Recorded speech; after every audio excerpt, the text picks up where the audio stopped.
Hello friends, mind to channel में आपका स्वागत है।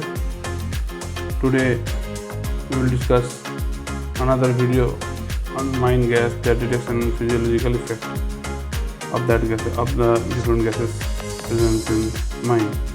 तो आज वीडियो स्टार्ट करने से पहले चैनल को सब्सक्राइब कीजिए, बेल आइकन को हिट कीजिए और इस वीडियो को लाइक कीजिए ताकि और भी नए नए वीडियोज़ आपके लिए बना सकूँ। माइन गैसेस के जो सीरीज स्टार्ट हुआ है वीडियो, जो आने वाले वीडियोस में भी हम लोग टेक्निकल पार्ट और साथ में न्यूमेरिकल जो माइन गैसेस से रिलेटेड टॉपिक्स पे जो न्यूमेरिकल आते हैं उसके बारे में भी डिस्कशन करेंगे। तो बने रहिए हमारे साथ। चलिए वीडियो स्टार्ट करते हैं।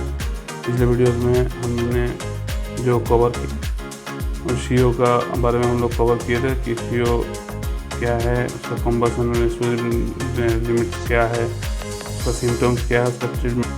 आज हम लोग CO का फिजियोलॉजिकल इफेक्ट जो है ह्यूमन बॉडी पे क्या है वो डिस्कस करेंगे। साथ ही और भी नए टॉपिक्स जो है डिस्कशन करेंगे आज की वीडियो में। तो CO का जो परसेंटेज रहता है, CO ppm में हम लोग जनरली डिनोट करते हैं कि बहुत कम मात्रा में ही जो है ज़्यादा हानिकारक होता है।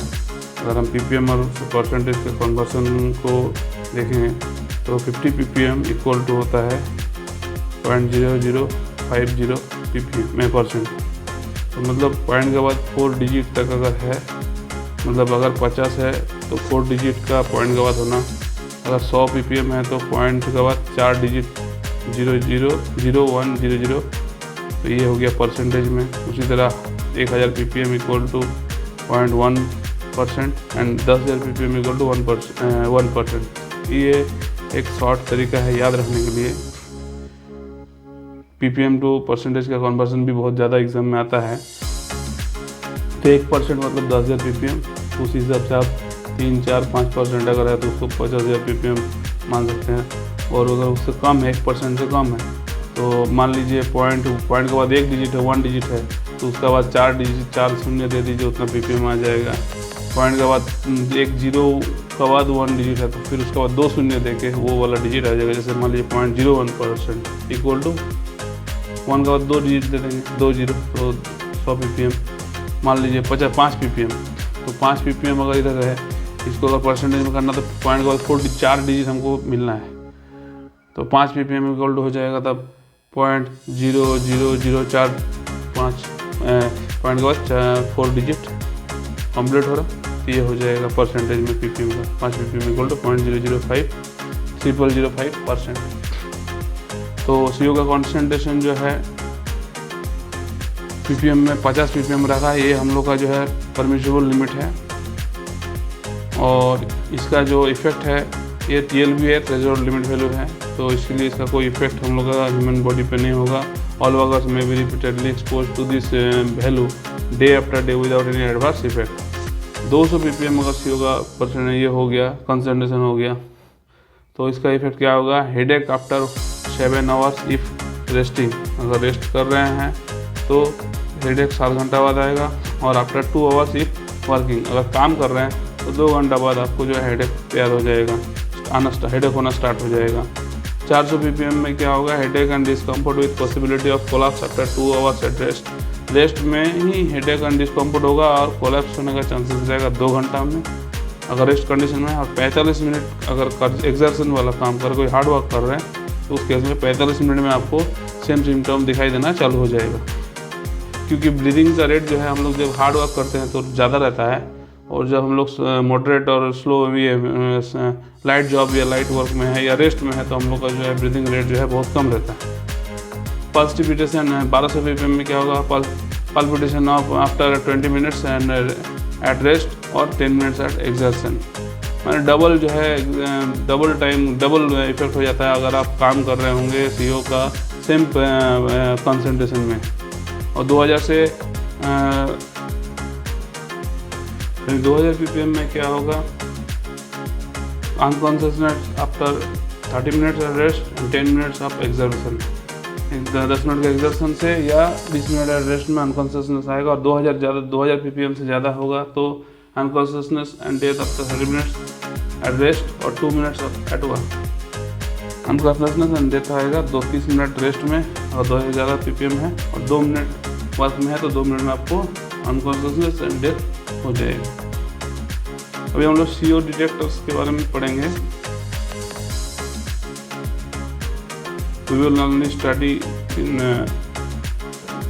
शॉर्ट मैनर, ज़्यादा डिस्क्रिप्टिव हम नहीं पढ़ेंगे इस बारे में क्योंकि वीडियोज़ और भी बहुत ज़्यादा लंबा हो जाएगा। तो जैसे हम लोग इसको जब पढ़ रहे थोड़ा थोड़ा आप लोग को डिस्कशन कर देंगे।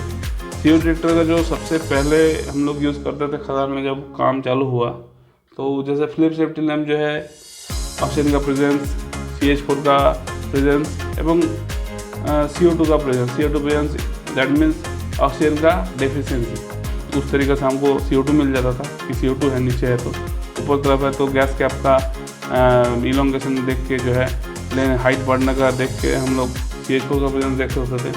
लेकिन CO को देखने के लिए उसमें कोई तरह का जो है इंडिकेशन हम लोग को नहीं मिलता सेफ्टी लैम्प में। उस केस में हम लोग मुनिया पंछी, मुनिया बोल के जो है वार्म ब्लडेड बर्ड है वो जो है हम लोग यूज़ करते थे। उसका क्या रहता है, रेस्पिरेशन जो है बहुत फास्ट होता है, तो उससे क्या होता है ज़्यादा जल्दी उसको सांस लेके वो जो है CO का इफेक्ट उस पर ज़्यादा जल्दी होता है। उससे क्या होता है हम लोग समझ सकते हैं कि हम लोगों को इफेक्ट होने वाला है, तो उस समय हम लोग उस जगह को छोड़ के जो है बाहर निकलते थे, फ्रेश एयर में आते थे। ये मुनिया पंछी जो है यूज़ होता था। उसके बाद आया PS डिटेक्टर। इस डिटेक्टर में क्या रहता है, glass tube containing silica gel impregnated with light yellow potassium palladium sulphate with silica gel at both side for absorbing other gases. Range of instrument कितना है इसका, 0.005% से 0.12%, 1200 ppm तक हम लोग इसमें जांच कर सकते हैं PS डिटेक्टर में। हॉप्का लाइट डिटेक्टर, उसके बाद इसमें क्या रहता है, इट कंटेन्स हॉप्का लाइट। इसे हॉप्का लाइट एग्जाम में बहुत पूछा जाता है कि इसमें क्या रहता है हॉप्का लाइट में, तो special mixture of magnesium dioxide and copper oxide. Thermocouple is calibrated with CO% range. इसका क्या रहता है 0.005 to 0.015%, 150 ppm तक इसमें हम जो मेजर कर सकते हैं हॉप्का लाइट डिटेक्टर में। इसका जो मिक्सचर है बहुत इंपॉर्टेंट है, एग्जाम में बहुत बार पूछा गया है पहले भी। ये mixture of magnesium dioxide and manganese dioxide and copper oxide. once again make it clear, it is a mechanical mixture of manganese dioxide and copper oxide. Fulamide tube, fulamide tube is also a CO detector। उसमें क्या iodine pentoxide and sulphuric acid रहता है, और इसमें chart का colour chart का ये change से हम लोग समझ पाते हैं CO का परसेंटेज। ड्रैगर मल्टीगैस डिटेक्टर, ये मल्टीगैस डिटेक्टर में जो है सेंसर लगा रहता है, या वो केमिकल टाइप सेंसर हो, डिफरेंट टाइप्स ऑफ सेंसर का जो है वर्किंग प्रिंसिपल रहता है। तो मेनली जो है यूजिंग द सेंसर टेक्नोलॉजी ये काम करता है Drager multigas detector. MS CO detector, ये MS the form of MS markets a CO detecting instrument that consists an aspirator, color comparing scale and CO detecting tubes. CO detector aspirator allows the user to use a variable number of switches 1, 2 and 5, thereby enabling detection of that CO concentration from as low as 10 ppm to as high as 1000 ppm by the colorimetric process, that is comparison of colors। अच्छा, tube contents, उसमें जो CO detecting tube है उसमें क्या रहता है, yellow silica gel impregnated with palladium sulphate and ammonium molybdate. तो MS CO detector जो है उसमें जो जेल यूज की जो केमिकल यूज होता है उसका नाम, वो ट्यूब में जो केमिकल रहता है उसका नाम yellow silica gel impregnated with palladium sulphate and ammonium molybdate. ये भी बहुत इंपॉर्टेंट एग्जाम में बहुत बार पूछे गए हैं पहले भी। दूसरा हॉप्का लाइट में क्या रहता है, what is the mixture of hopcalite, and another one is फुलामाइड में क्या रहता है, pentoxide, iodine pentoxide and sulphuric acid. ये तीनों जो है कन्फ्यूजिंग रहता है एग्जाम में, आप लोग को याद रखना है। The next gas is hydrogen sulphide.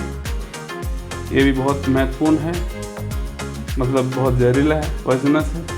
Hydrogen sulphide is a colourless gas with a strong unpleasant order.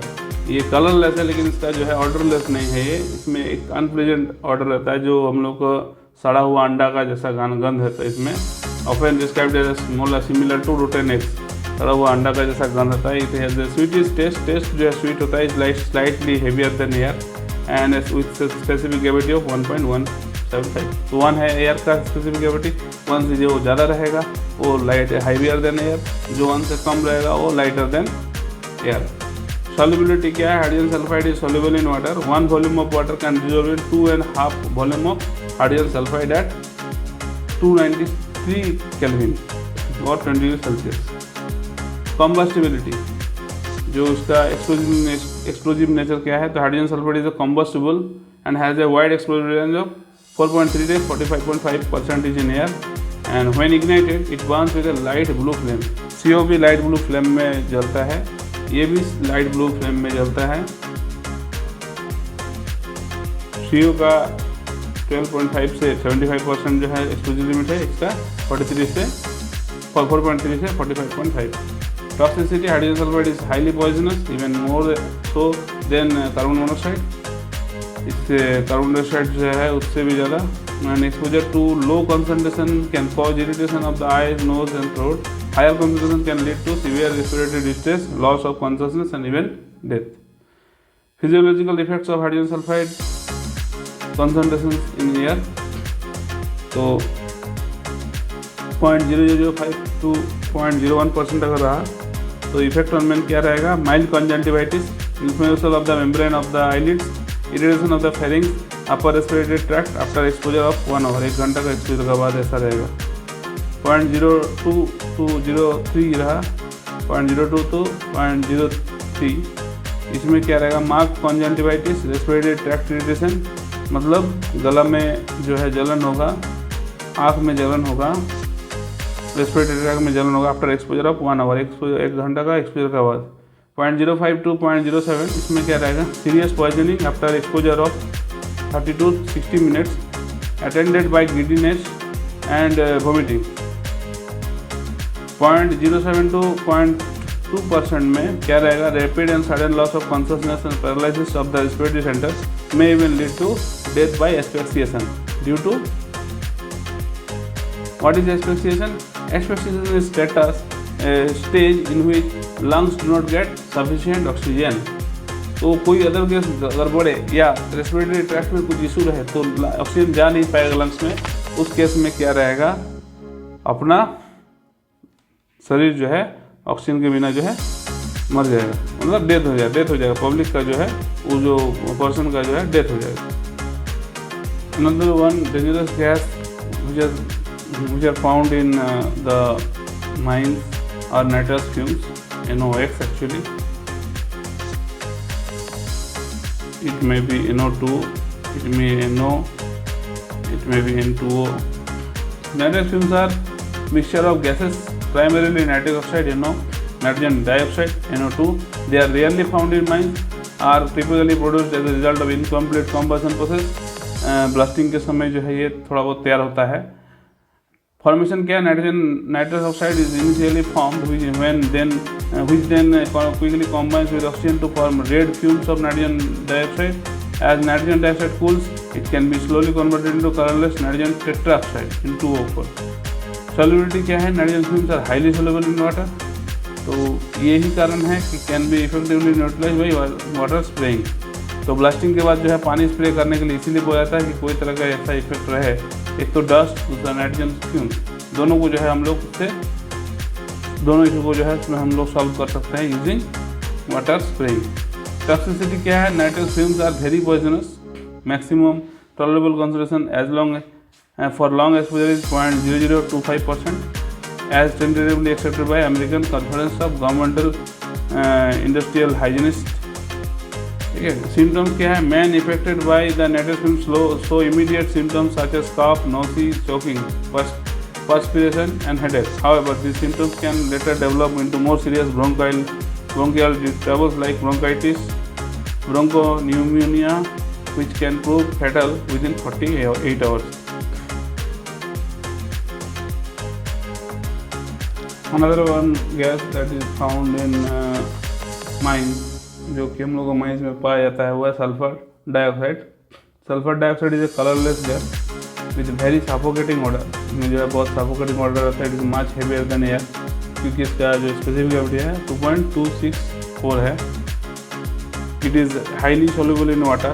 1 volume of water can dissolve 40 volumes of sulfur dioxide at 293 Kelvin temperature.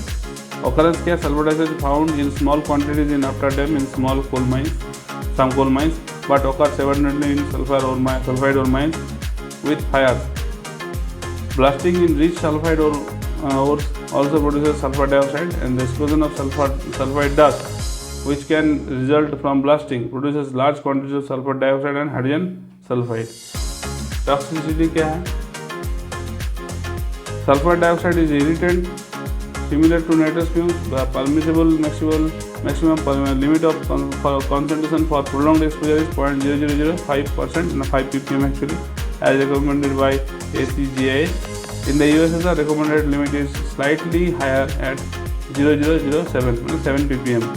इसीलिए 7 ppm 5 ppm का जो है बहुत confusion रहता है। Concentration of 0.015% to 0.019% is fatal within 1.5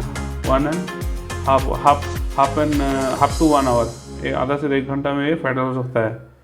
तो इसका physiological effect क्या रहेगा? परसेंटेज 0.005 50 ppm to 100 ppm में क्या रहेगा? Mild conjunctivitis, inflammation of the membranes of the eyelids, irritation of the pharynx, upper respiratory tract after exposure of 1 hour, 1 घंटे के बाद आँख में जलन और गला में जलन, रेस्पिरेटरी ट्रैक्ट में जो है जलन आएगा। 0.02 to 0.03 इसमें क्या, mark conjunctivitis and respiratory tract irritation after exposure of 1 hour, 1 घंटे के बाद 0.02% से 0.03% में रहा तो marked conjunctivitis and respiratory tract irritation. और 0.05 to 0.07 इसमें क्या रहेगा, serious poisoning after exposure of 30 to 60 minutes attended by giddiness and vomiting. 0.07 to 0.2 इसमें क्या रहेगा, rapid sudden loss of consciousness, paralysis of the respiratory centre, may even lead to death by asphyxiation।